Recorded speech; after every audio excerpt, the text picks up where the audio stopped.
Charlie Munger rejects 99 of every 100 stocks. Before he buys, he runs a brutal mental filter. Most investors never built that filter at all, so they buy on tips, hope, and a racing pulse. By the end, you'll own Munger's exact checklist. 7 questions he asked before risking $1. In 1972, those questions found him a gold mine. They also stopped a $1 billion mistake cold. Start here. A stock is not a flashing symbol. It is a slice of a living, breathing business. Munger buys businesses. The crowd trades wiggles, so question 1 cuts the field in half instantly. Munger asks, do I understand how this business earns, not the products? The money. Where does it come from?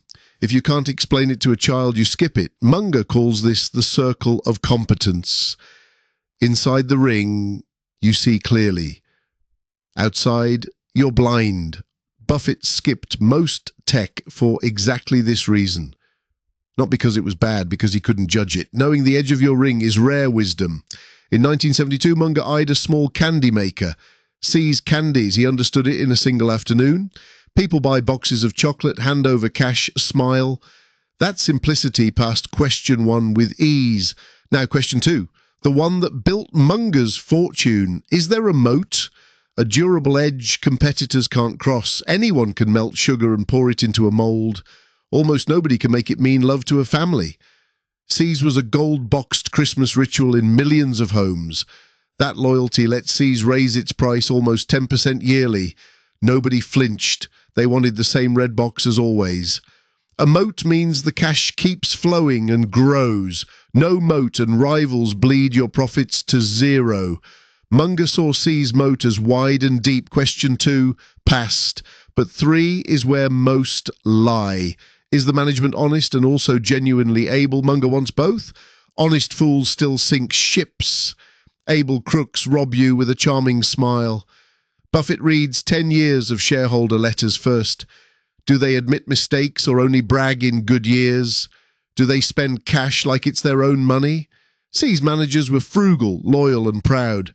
They reinvested little and sent the profit home. That is exactly the manager Munger wants. Question 3 passed. Now the cold hard numbers. Question 4, is the balance sheet strong enough? Munger checks the debt before he checks the dream. Too much debt turns a good business fragile. One bad year and the bank owns your company. A strong balance sheet survives the brutal years. See's carried almost no debt at all. It earned cash and barely needed any back. Buffett later called that a dream business. Question 4 passed. Now the question of price. Question 5, is there a real margin of safety? This is Benjamin Graham's iron law, passed to both. Never pay full value. Demand a discount first. Buy $1 of business for 60 cents. The gap protects you when your estimate is wrong. Here is where 1972 got genuinely tense. See's owners wanted $30 million for it. The business held only $7 million in hard assets. Buffett, the Graham purist, nearly walked away.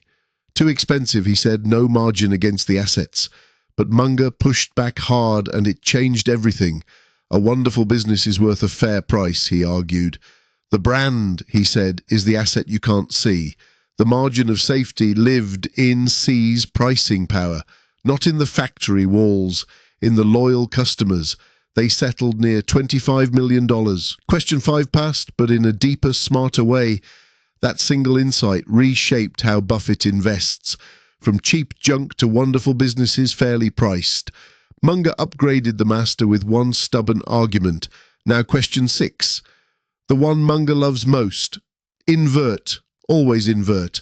What could kill this business? Don't ask how it wins. Ask how it dies.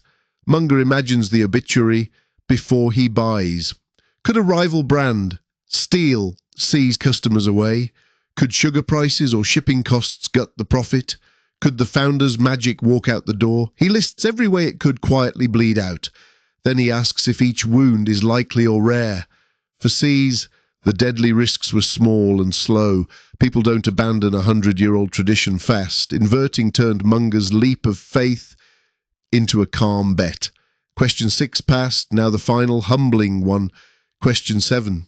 Is this truly inside my circle? It loops back on purpose to where we began, because pride makes smart people wander outside it. Munger asks one last time, Do I really know this? If the answer wobbles even slightly, he passes. A pass costs nothing. A bad buy costs years. Munger says he made his fortune by saying no to almost everything that crossed his desk. Now let's prove it with a pass he actually made. A glamorous deal nearly seduced the whole partnership. A fast-growing chain with a thrilling story. Everyone on Wall Street wanted a piece of it. But Munger ran the 7 questions slowly. Question 1, did he understand how it really earned? The model was a maze. The cash source was murky. Question 2, was there a moat? Munger found none. Any rival could copy it within 12 months. Question 3, the managers chased growth, not honesty. They hid weak years behind dazzling projections. Question 4, the balance sheet groaned under red debt. It borrowed hard just to keep the story alive. Question 5, at that price, there was no safety. Question 6, inverted, a dozen things could kill it. One slowdown and the whole machine would seize. So Munger said no and the partnership walked. Wall Street mocked them for missing the rocket. 2 years later, that rocket fell from 60 to 2. Investors who chased the story lost almost everything. The checklist that said no quietly saved a fortune. That is the hidden power of a pass nobody applauds. Saying no is how Munger compounded for 50 years. Now carry Munger's 7 questions into your own hands. 1, do I understand exactly how it earns cash?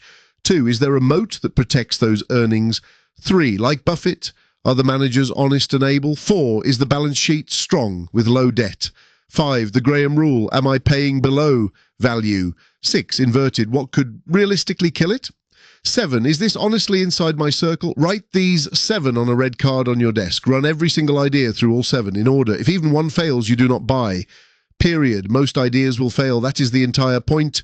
Munger hunts for the rare business that passes all 7. Notice what is missing from these questions. No predicting next week's price, no charts, no noise. Munger never asked what the stock would do tomorrow. He asked what the business was and what could break it. The crowd predicts prices.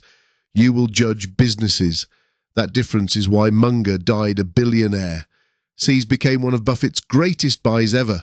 25 million in 1972, returning over 2 billion since. From chocolate, a fountain of cash for 50 years. Not from a tip, from 7 calm, stubborn questions. So start tonight. Pick one company you think you know. Pull its annual report and read 5 years of letters. Run the 7 questions. Be honest where you're unsure. Most will fail by question 2 or 3.